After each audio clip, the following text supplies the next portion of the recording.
नमस्कार दोस्तों, स्वागत है आपका हमारे आज की कहानी में। आज हम सुनेंगे नवरात्रि से जुड़ी सबसे पावन और प्रेरणादायक कहानी, माँ दुर्गा और महिषासुर के महायुद्ध की गाथा। यह वही कथा है जिसने अच्छाई की विजय और बुराई के अंत का संदेश पूरी दुनिया को दिया था। बहुत समय पहले देवताओं और असुरों के बीच लगातार युद्ध होते रहते थे।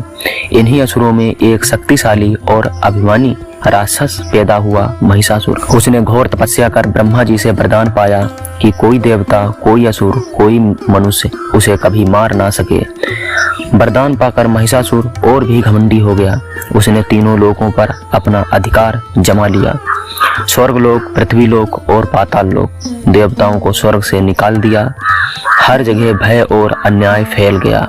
तभी सभी देवता एकत्रित हुए और उन्होंने ब्रह्मा, विष्णु और महेश से विनती की, हे त्रिदेव, अब केवल आप ही हमें इस अत्याचारी से बचा सकते हैं।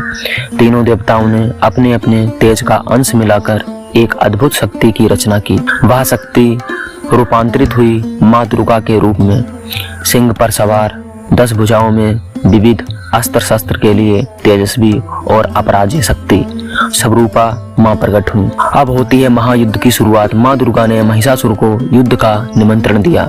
महिषासुर ने गर्व से कहा, हे देवी, तुम एक स्त्री हो, मुझसे युद्ध कैसे करोगी? माँ दुर्गा मुस्कुराई और बोली, अरे दुष्ट, तेरे अंत का समय आ चुका है। फिर प्रारंभ हुआ भयानक युद्ध। आकाश और पृथ्वी कांप उठे। देवता और ऋषि मुनि युद्ध देख भयभीत भी थे और असंभित भी। महिषासुर कभी भैंस का रूप ले लेता, कभी सिंह का, कभी हाथी और कभी विशाल योद्धा का, लेकिन माँ दुर्गा हर रूप उससे भिड़ती और उसे परास्त करती। नवमी की रात्रि को महिषासुर ने विशाल भैंसे का रूप धारण कर लिया। माँ पर आक्रमण किया। धरती हिलने लगी, पहाड़ टूटने लगे, देवता भय से छिप गए। तभी माँ दुर्गा ने अपने त्रिशूल को ऊंचा उठाया और महिषासुर की ओर बढ़ी। एक प्रचंड गर्जना के साथ माँ ने त्रिशूल उसके हृदय में भोंक दिया।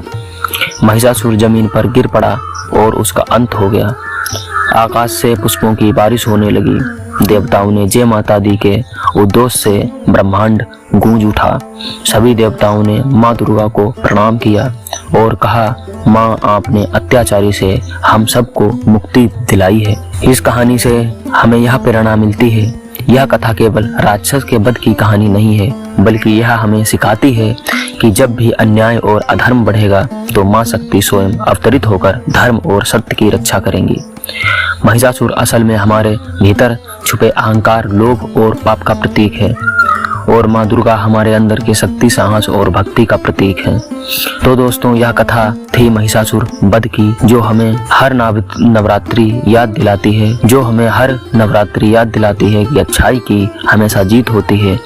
अगर आपको यह कथा पसंद आई हो तो वीडियो को लाइक करें, माँ दुर्गा का नाम कमेंट में जरूर लिखें और चैनल को सब्सक्राइब करें ताकि अगली नवरात्रि कथा आप तक सबसे पहले पहुँचे। जय माता दी।